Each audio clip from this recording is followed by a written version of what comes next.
this really then falls into the hands of Doxa. I believe We're not going to have any technical difficulties this time. We are straight into game 2 between Entity 7 and AYLO Esports. AYLO Esports are down a point. Entity 7 are up 1. If they win this one, they go through to the semi-finals. For those new tuning in at home, Entity 7 are from the Brazilian qualifier, and then we have AYLO Esports from the LATAM South qualifier.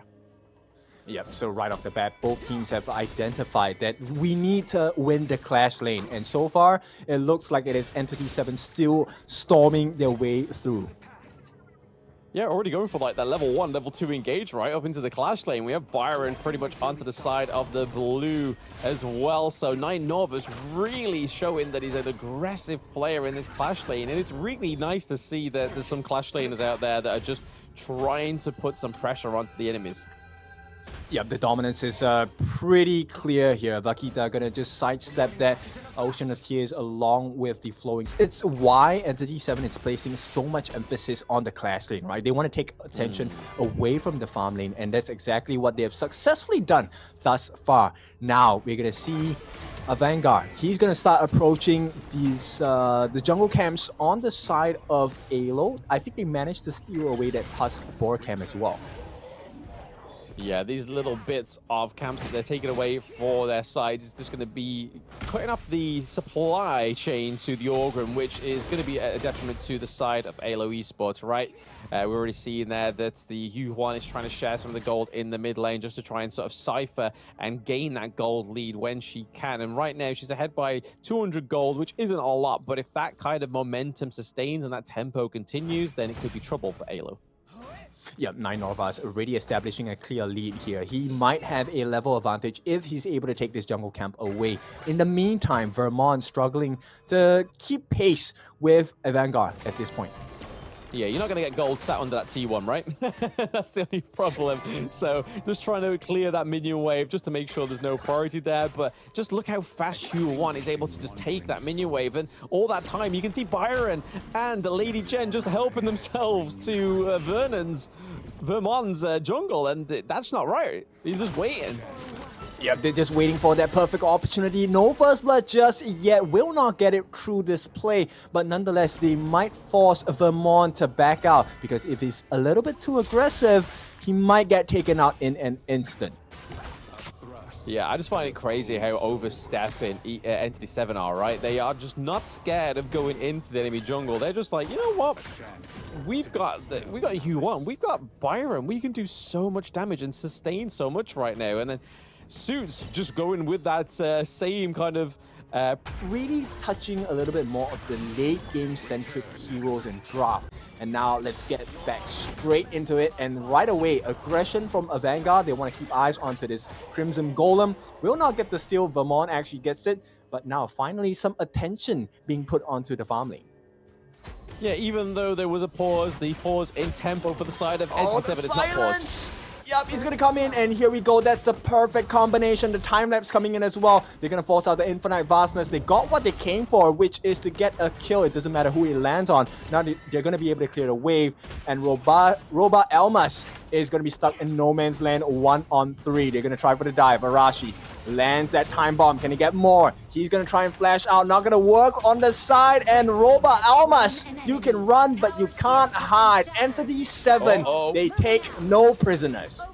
Oh, but here comes the trade. It is going to be Boss. Yep, Boss going to be traded. So farm lane for farm lane, they do make the trade. And at this point, Vermont looking for more. Can he get the kill? This is a big one. He gets the kill on the Arashi. And this is big for AYLO. Recovery imminent for the side of AYLO Gaming. Yeah, I mean, Suit's got it there with a scot-free, right? He was in that bush, something went towards him, and it was kind of just like, hey, go away, and recall him, right? As Dharma was kind of rotating with the teleport mechanic, but I think AYLO really responded to that pretty well, because even though the mid lane, we had Orgren and as well as the Haino there, it didn't quite rotate fast enough, but a lot of damage already going onto the Orgren, as we can see on the minimap there. Not quite much going on for Dharma. Dozak was trying to deny the steal of that Azure Golem, but it was going over to the side of Entity 7. Yep, you know, in the midst of that chaos, Nine Norvas actually got a solo kill onto Vaquita. And you can see the prime difference in the gold, 1.5k ahead for the side of Nine Norvas. That's a lot of damage he's able to deal. A lot of damage. We've already seen the Shadow Ripper come through onto the side of the Entity 7 as Garo has built that, but we can kind of see the Axe of Torment, or it's just been completed as well for Roba Almas. And, oh, okay. Bit of off-screen action. Yep, so Vaquita gets the kill, but Vermont, he's very slow. He gets caught out, and a Vanguard going to try and lay down the damage at this point. Will commit his ultimate for the side of Vaquita, but he will not be able to run away. Our Vanguard, look at the damage he's dealing. The sidesteps. Vermont, does he choose to come in? No, he will not. He will make the sacrifice play, so Vaquita has to give his life. And at this point, there's much more that they're giving up than that. No, I mean, they're not going to commit here. They're just going to negate that wave, but I just want to pay attention here. Look at Vaquita's level. Look at Vengar's level. 10 to 7. That is a whole 3 levels difference, and it really shows that Q1 doesn't mess around when it comes to those rotations and getting that resources when you need to. Yep, at this point, Entity 7, they might want to look for a fight. They're so strong now. The power spikes are imminent on this point. Dogs are in a 1v1 against 9 Norvas. They're keeping it honest, but the silent arrow comes in. They will look for more. Time-lapse going to be dropped down as well. Legion gets caught out. He does give the heals. Right now, Roba Almas, he's still safe. But in the midst of this chaos, a Vanguard clears the mid wave now. All the attention pulled away. Entity 7 have full control of what's happening here. Yeah, I mean, they've got the T1 in the bot lane, they've got T1 in the Clash lane, and they've got it in the mid lane as well. So there's a lot less safety to be had here for the side of AYLO Esports right now. As you can see, the Entity 7 are definitely owning this map. This game 2 is looking like an even more feisty version of Entity 7. Yep, and it's very curious, but there's a reason why they're not taking the neutral objectives, right? They want to establish the map control. They don't mind giving away these neutral objectives because when you have control of the waves, the next few objectives are just yours to take for free. Yeah, a turret takedown's permanent. This is just temporary, right? And this could be a permanent end to them. They are trying to do some damage here on the side of Entity 7. Yep, they can't do anything on the side of A. Look at the pokes. They haven't even fully committed. This is a situation ship if I've ever seen one, and right now Entity 7 is just benefiting off of this. The fact that Entity 7 was like, hey, we got no minions, but then Vengar was like, hey, don't worry about it. You keep hitting it with your long-range arrows, I'll keep healing you, don't worry about it. And they managed to secure the T2 without having the minions there to finish it off as well, which really just shows that they are going for the ballsy gameplay on the side of Entity 7. And it's really paying off. They're 24k gold against 21, so that's slowly slipping away. Yep, the efficiency in this side of Entity 7 for their rotations is really scary at this point. Take a look at what they're doing now. They're going to be approaching the jungle as well.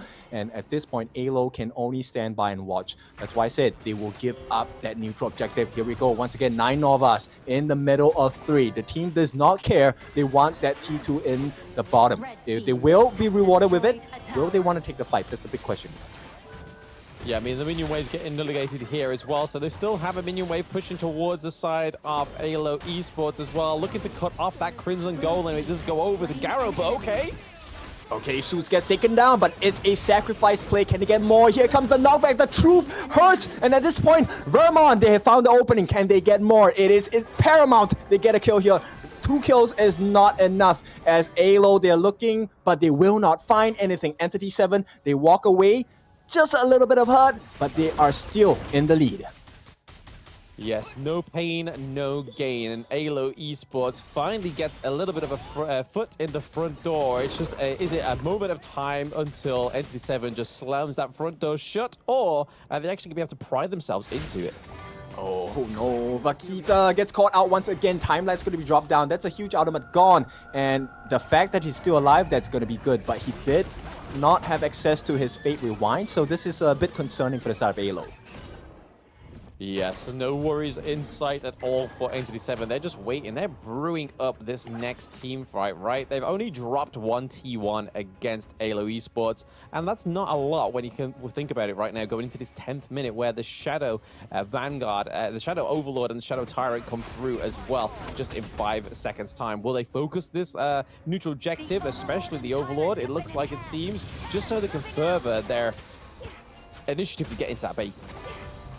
Yeah, for sure, right? 9 of us actually has the Pure Sky already, so they can quickly burst this down. Boss, I think he has pretty much good farm, close to 6,500. Now they want to look for the fight. 9 Norvas.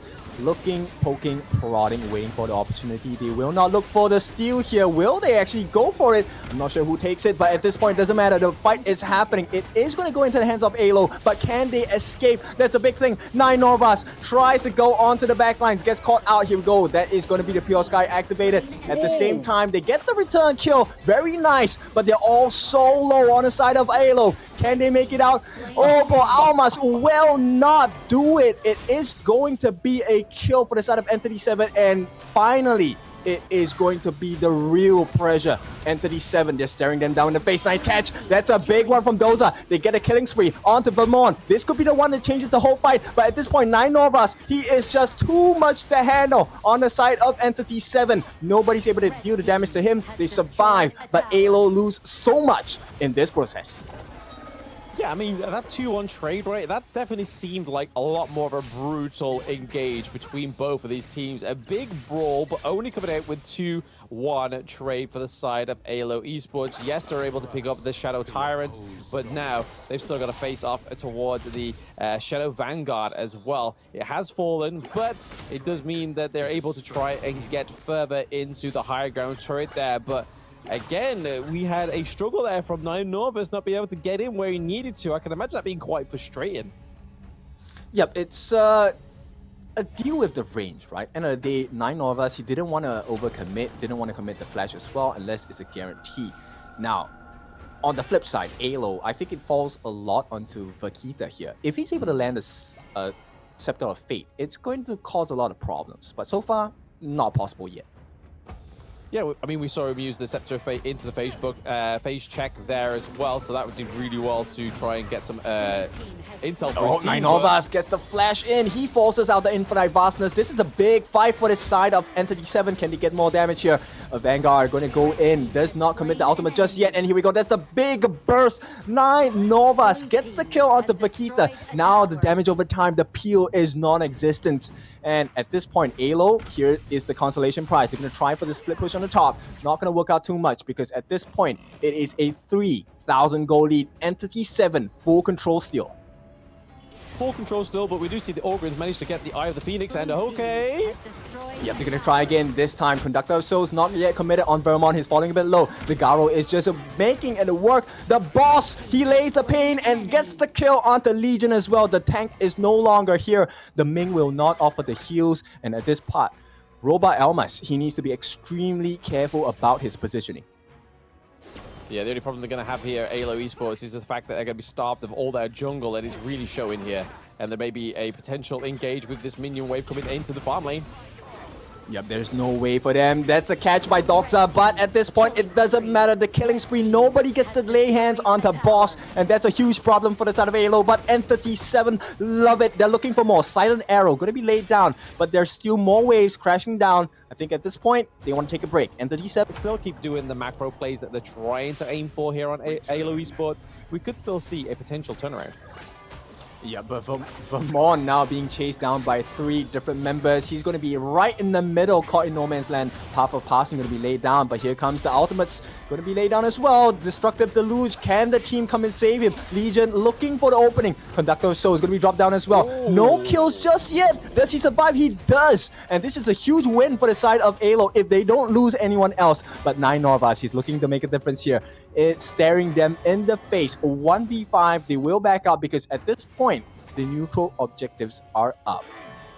Neutral objectives are up, but just look how little health that Clash Lane high ground turret has. So that play that Orgrim really was trying to set up there, so Vermont really play his macro play playing dividends there. The potential for a backdoor could be here.